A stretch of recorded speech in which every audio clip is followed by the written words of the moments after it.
chapter 7, verse 4.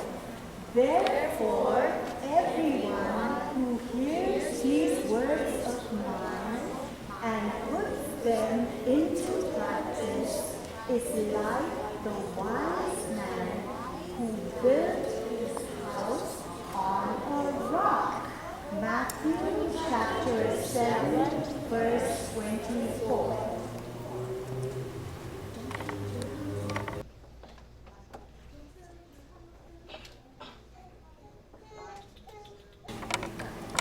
Don't build your house on a sandy land. Don't build it too near the shore.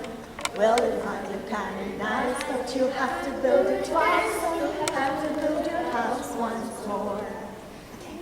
Don't build your house on a sandy land. Don't build it too near the shore.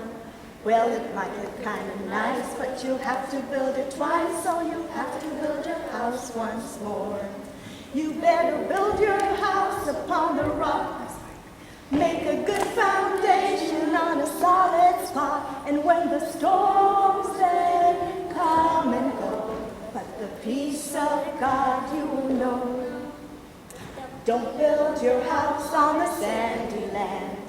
Don't build it too near the shore. Well, it might look kind of nice, but you'll have to build it twice, so you'll have to build your house once more. You better build your house upon a rock.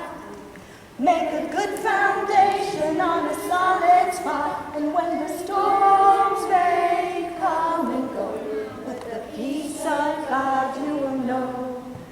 But the peace of God you will know. Thank you.